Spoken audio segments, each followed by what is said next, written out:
crise financeira pesada no Galo. Tem o Santos virando alvo de mais uma ação na CNRD. Para completar, não pagou, não joga. Essa é a proposta comandada por Flamengo, Fluminense, Fortaleza e Internacional pro Brasileirão. Tem também as últimas da CBF, mercado, bastidores, finanças e muito mais.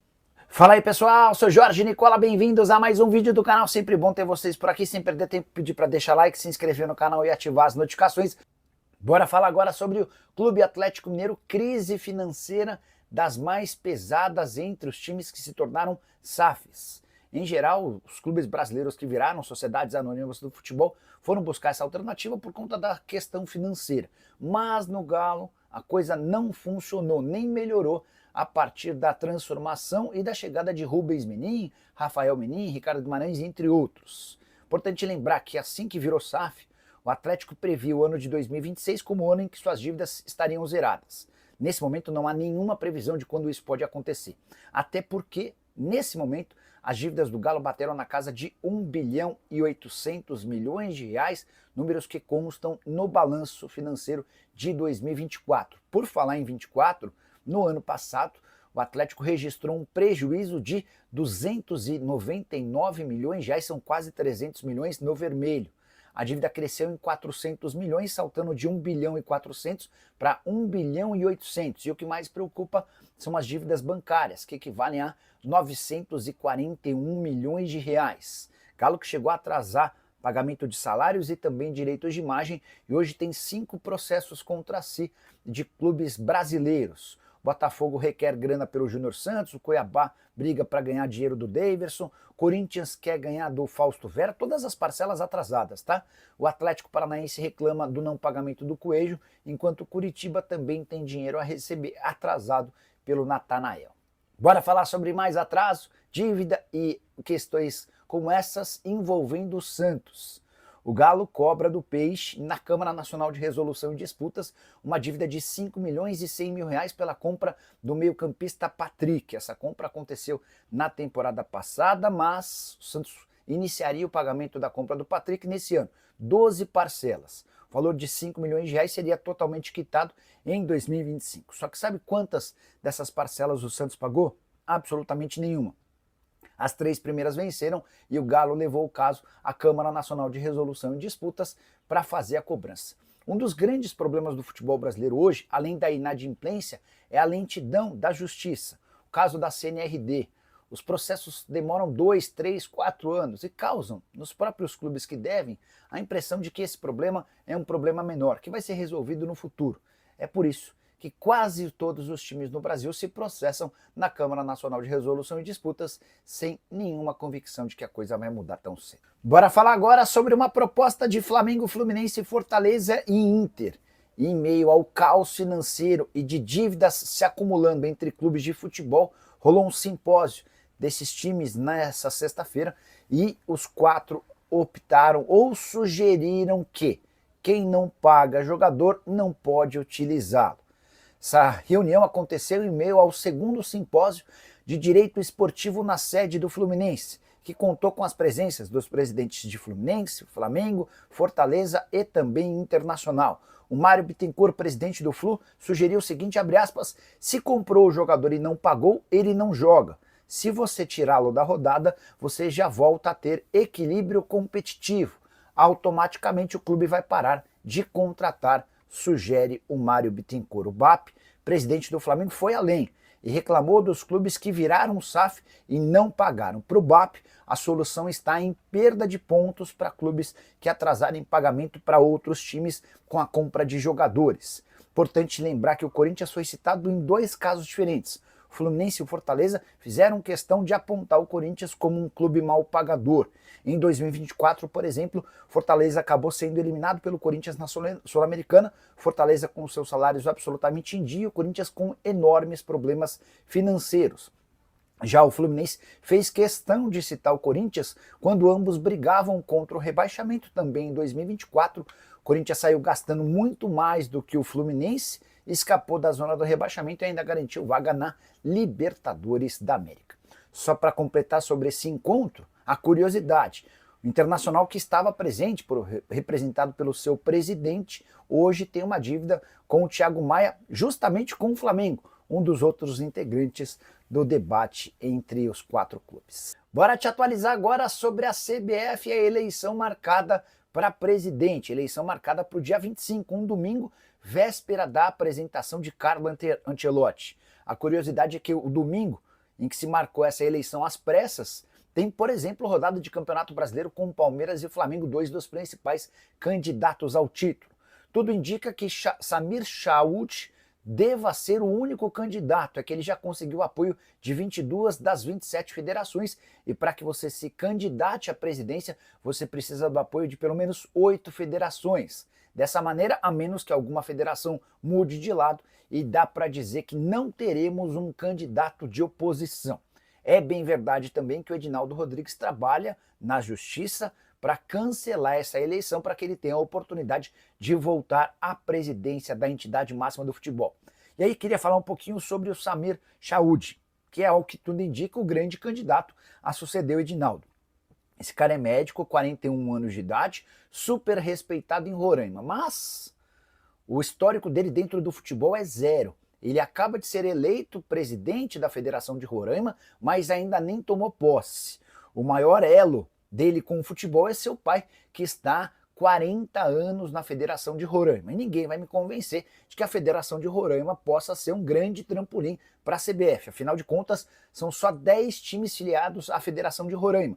E não há um expoente entre os times de Roraima há bastante tempo no futebol brasileiro. Estou muito curioso para entender o porquê de Samir Chaud, que é um cara absolutamente desconhecido e sem trabalhos e serviços prestados ao futebol, acabou sendo escolhido de uma hora para outra como o grande cara para dirigir a seleção brasileira e causar a profissionalização. Só para completar, uma curiosidade, 53 dias atrás, por unanimidade, todas as 27 federações elegeram o presidente Edinaldo Rodrigues para mais um mandato. Agora, 22 dessas 27 federações já tomaram a decisão de optar por um outro caminho. Algo, no mínimo, estranho acontece no mundo da CBF. 6 jogos sem perder, estádio só com cruzeirenses.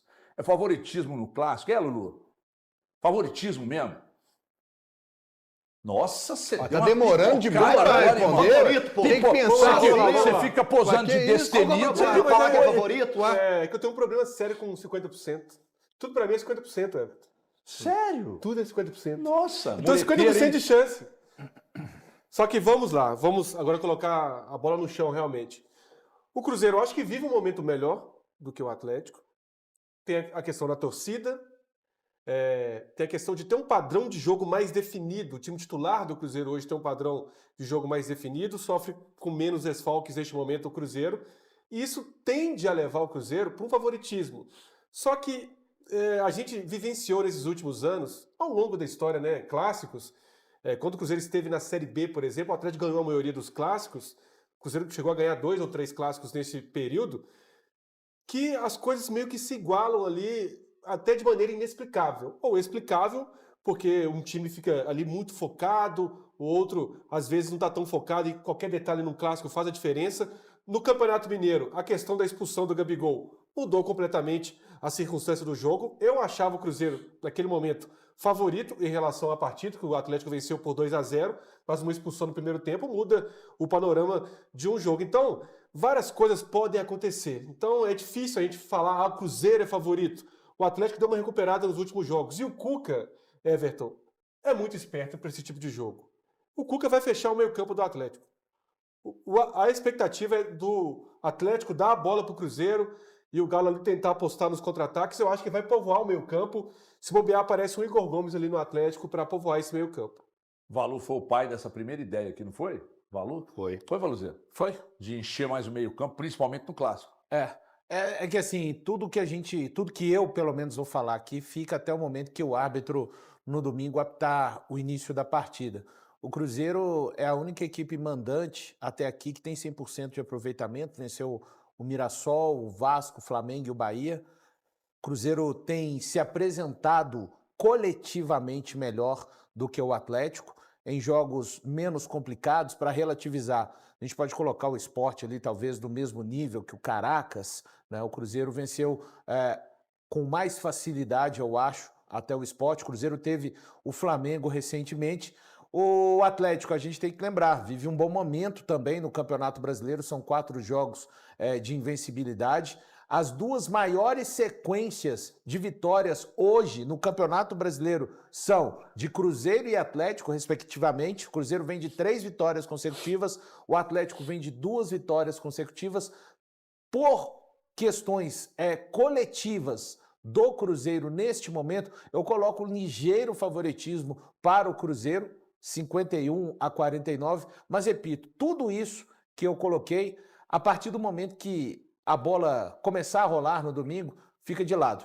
O Cruzeiro vai ter que se provar para conseguir manter-se com 100% de aproveitamento e o Atlético tem a oportunidade de aumentar a sua série vencendo dentro do campeonato. Ambos têm essa possibilidade, mas isso tudo fica de lado a partir do momento que a bola rolar. E já vimos, né, ao longo da história, diversas vezes para um lado e para o outro. Cruzeiro, para mim, vence um dos jogos mais impossíveis de serem vencidos para cima do Atlético em 2021. Né? É tão discrepante. Então, o clássico guarda muitas, reserva muitas emoções, mas acho que, sobretudo, vai ser um jogo de futebol. Sabemos que o clássico tem a questão da disputa, mas eu tô com uma expectativa da gente ver muito futebol no domingo. Estou sentindo o Breno Galante um tanto quanto preocupado, porque o Breno sabe que depois do rebaixamento em 2019 é o mais forte, mais organizado Cruzeiro que o Atlético vai enfrentar. E eu sinto que você está meio preocupado. Eu estou preocupado com o excesso de favoritismo que o Cruzeiro pode ter e ele não se tropeçar nisso. Porque a gente tem que entender o seguinte, favoritismo... Lá não tem ninguém com oba-oba, não. Não, é porque eu tenho amigos, não é o caso do Valu, tá, Valu? Não estou falando aqui de ninguém daqui. Eu tenho amigos que são cruzeirenses que já estão falando que o Cruzeiro já ganhou 3-0, blá, blá, blá, e eu acho que a gente tem que haver... Mas isso normal, né? Absolutamente. Não, mas ele está falando amigos da imprensa. Amigos da imprensa. Tá, entendi. Tem que haver um determinado respeito, sabe por quê? Porque favoritismo o Cruzeiro tem, pelo momento. O Cruzeiro tem um jogador, para mim, que tá voando, que é o Caio Jorge. Você não tem hoje o Atlético, um jogador que está no momento como o Caio Jorge está no Cruzeiro. Ok. A torcida toda do Cruzeiro, ok. Mas na hora que você olha o elenco do Atlético, você tem jogadores que podem, nesse jogo, fazerem uma diferença. O Hulk, na hora que ele quiser, ele pode, se ele quiser jogar, ele pode fazer Quantas a diferença. vezes, né? O Scarpa é um jogador que pode fazer diferença. Infelizmente, o Coelho não vai jogar, para mim, o melhor jogador do Atlético no momento. Isso vai ser uma coisa sentida, mas eu acho que vai tudo de acordo com a postura. Qual é a postura que o Atlético vai entrar? O Atlético vai entrar com aquela situação de jogar o jogo com uma decisão, sangue nos olhos, até porque não tem torcedor dele ali, para dar uma satisfação para o seu torcedor, que ainda está meio, né, chateado com algumas coisas que aconteceram, como o Iquique e tudo mais. Então eu acho que é a questão disso, da postura, da entrega, e vamos lembrar uma coisa. O Cuca é um cara que ele pode muito bem mudar esse cenário dentro do Atlético. Aquele cenário de que, olha, tá todo mundo contra a gente, a situação tá toda ruim, ele se apegar a isso para poder mudar algumas coisas. O Atlético teve lá por 2 vezes que foram marcantes no Mineirão ultimamente, na final do Campeonato Mineiro faz uma virada. E essa última do 2-0, né? Então, que o Atlético chegou a não estar bem, como você falou, o momento era do Cruzeiro ali no jogo, né? E ele acabou, saiu com a vitória. Então, eu acredito que o Atlético, dependendo de tudo isso, cara, clássico, o Cruzeiro é favorito, mas eu acho que o Atlético tem plenas condições de vencer. Eu quero ouvir palpites para o clássico. Vai agora na 2-1 Cruzeiro. Thiago Fernandes mandou quanto? Você não é 50/50? Thiago Fernandes mandou Mas o resultado quanto? final... Thiago mandou 2-1 Thiago Fernandes, 2-1 Cruzeiro. Favoritismo é uma Você, coisa. 2-1 Cruzeiro. 2-1 Cruzeiro. Você, Valuzeiro. 1-0 Cruzeiro. Você, Altinho. 1-1. Você... 1-0 Atlético. Tô preocupado com o Atlético. Tô preocupado. O time é muito espaçado, não é compactado. Mas vai ser o meio campo E agora. vai pegar o melhor Cruzeiro de 2019 pra cá, Mineirão, só torcida do Cruzeiro. 5-0 pro Galo, mentira, calma. Ó. Eu acho que 2-1 Cruzeiro. Nossa, falei 5-0 pro Galo, a turma enlouqueceu. O recorte tá O feito. recorte tá feito. Enlouqueceu. O pessoal vai pegar o recorte e mandar contar. viu, pessoal? Mandar no Twitter aí. Eu acho que o Cruzeiro tem grandes chances e as maiores de 19 para cá. O Atlético tem grandes chances, mas não faz, né? Perde muito, né? Mas o problema maior do Atlético é aquilo que a gente discutiu a semana inteira aqui. A questão defensiva do Atlético é um problemaço. Eu acho que no clássico tudo muda, né? Clássico, o nível de concentração fica mais alto, a confiança do Atlético chega muito mais alta para esse jogo. Será que o venceu Arana no final vai? de semana, venceu ontem, 6 gols em 2 jogos. né? Mas tomou 3 uns 2 jogos. Mas fez 6. É isso aí, torcedor atleticano. O negócio de clássico é complicado, né? A gente sabe aí que clássico não tem essa de favoritismo, né? Fica mais por parte da imprensa mesmo, mas quando entra em campo é tudo igual. Todos os jogadores dão o seu melhor dentro de campo para poder trazer a vitória. E espero que os jogadores do Galo façam valer o peso da grande camisa atleticana e tragam essa vitória aí super importante para nossa equipe. Forte abraço a todos e até mais.